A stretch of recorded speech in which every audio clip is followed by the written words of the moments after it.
Ambulance में मरीज की जगह शराब की पेटियां रखी जाती है, उसमें शराब ला दी जाती है और फिर उसकी तस्करी करके बिहार में लाने की कोशिश होती है और कुछ पकड़ी जाती है और निश्चित तौर पर कुछ तस्कर अपने मकसद में कामयाब भी होते होंगे। लेकिन खबर यह है कि बिहार के बॉर्डर से यानी कि उत्तर प्रदेश और बिहार की जो सीमा है वहां से एक एम्बुलेंस पकड़ी गई है जो हरियाणा नंबर की है और इसके साथ दो तस्कर भी पकड़े गए हैं और वे दोनों भी हरियाणा से ही ताल्लुक रखते हैं और ये दोनों एम्बुलेंस में शराब रखकर बिहार ला रहे थे। यहाँ पर दो बातें बहुत ही महत्वपूर्ण है। सबसे पहली कि इसके कुछ दिन पहले भी 1000 लीटर से ज्यादा शराब एम्बुलेंस से बिहार में लाई जा रही थी जो उत्तर प्रदेश और बिहार की सीमा पर पकड़ी गई थी। दूसरी खास बात है कि हरियाणा के कई तस्कर और हरियाणा के नंबर की गाड़ियां लगातार बिहार में शराब के काम में उपयोग की जा रही हैं और पकड़ी जा रही हैं। अब नमस्कार, मेरा नाम है मोहित कुमार सिंह और आप जनता जंक्शन देख रहे हैं। सबसे खास बात है कि अब आजकल तस्कर उत्तर प्रदेश और पश्चिम बंगाल, झारखंड तथा नेपाल के अलावा हरियाणा से शराब को मंगा रहे हैं। हम इसलिए बोल रहे हैं क्योंकि पिछले कुछ दिन पर अगर आप गौर करेंगे तो पिछले कुछ वक्त में लगातार हरियाणा नंबर की गाड़ियां पकड़ी जा रही हैं।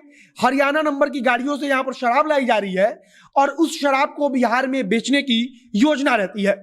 हजारों हजार लीटर अंग्रेजी शराब हरियाणा से लादकर एम्बुलेंस के माध्यम से बिहार पहुंचाई जाती है, लेकिन कुछ एम्बुलेंस पकड़ी जा रही है और निश्चित तौर पर पुलिस यह नहीं कह सकती कि हम पूरी गाड़ियों को पकड़ लेते हैं क्योंकि कुछ गाड़ियां निश्चित तौर पर बिहार में पहुंचने में सफल रहती होंगी, तस्कर जो है वे अपनी मकसद में सफल रहते होंगे।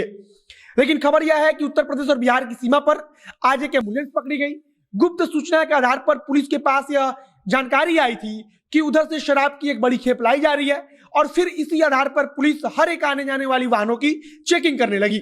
जो भी गाड़ी वहां से गुजरती थी उसे पुलिस रोकती थी और वहां पर उसकी निगरानी की जाती थी, देखरेख की जाती थी, चेकिंग की जाती थी।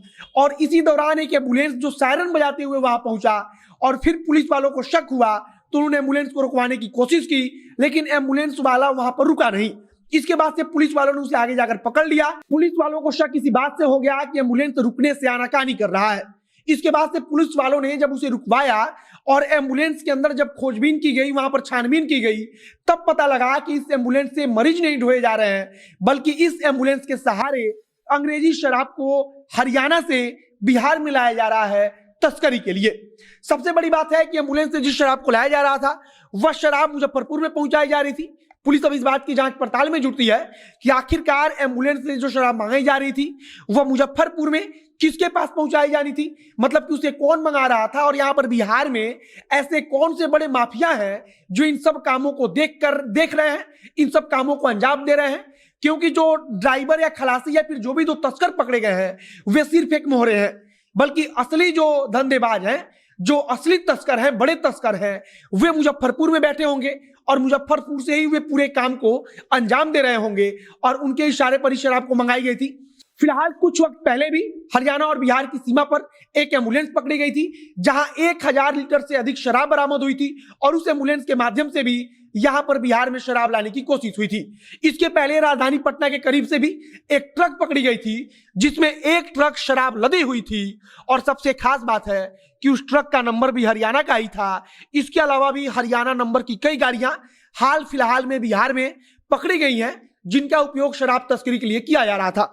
जो शराब तस्कर है अब वे हरियाणा से शराब मंगा रहे हैं, हरियाणा का नंबर होता है। और सबसे खास बात है कि जो ड्राइवर, खलासी या फिर तस्कर वहां पर उपयोग किए जाते हैं गाड़ी में बैठने के लिए, गाड़ी को लाने के काम में उपयोग जिनका किया जाता है, वे भी हरियाणा के ही रहते हैं। बताया जा रहा है कि जो तस्कर आज पकड़े गए हैं एम्बुलेंस से वे भी हरियाणा राज्य के ही हैं। हरियाणा राज्य में एक जिला है सोनीपत। बताया जा रहा है कि सोनीपत जिले से वे दोनों तस्कर ताल्लुक रखते हैं। फिलहाल उन दोनों को पकड़ लिया गया है। मुजफ्फरपुर में उन्हें कहां डिलीवरी करनी थी इस बात की खोजबीन चल रही है। पता लगाने की कोशिश पुलिस कर रही है कि आखिरकार इसे कहां पहुंचाया जाना था और उसके बाद इसे किस प्रकार से अलग अलग जगहों पर पहुंचाया जाना था। अब आगे अगर इस मामले में कुछ नई जानकारी आएगी तो उसे हम आप तक पहुंचाएंगे, लेकिन एक बात पर गौर कीजिएगा कि चाहे वो डाक पार्सल की गाड़ी हो या फिर एम्बुलेंस हो, मतलब कि शराब तस्कर अलग अलग माध्यम से अलग अलग रास्ता अपना रहे हैं शराब की तस्करी के लिए और पुलिस भी लगातार सफल हो रही है पकड़ने में और कुछ तस्कर जो है वो अपने मकसद में भी सफल निश्चित रूप से हो रहे होंगे। बाकी आगे अगर इस मामले में कुछ जानकारी आएगी कि आखिरकार मुजफ्फरपुर में शराब को कौन मंगा रहा था, इन सबके पीछे का मास्टरमाइंड कौन है, और इतनी सख्ती के बावजूद कौन ऐसा तस्कर है, कौन अवैध कारोबारी है जो डरने को तैयार नहीं है, तो इसके बारे में कोई जानकारी आएगी तो उसे हम आप तक पहुंचाएंगे। इस वीडियो को यहीं समाप्त करते हैं। वीडियो को शेयर जरूर कीजिएगा। बाकी अगर फेसबुक पर देख रहे हैं तो पेज को लाइक कर लीजिए, और अगर यूट्यूब पर देख रहे हैं चैनल को सब्सक्राइब कीजिए। मिलते हैं फिर बहुत जल्द अगली वीडियो में। कैमरे के पीछे खड़े ओम प्रकाश और मैं मोहित कुमार सिंह। बहुत बहुत धन्यवाद।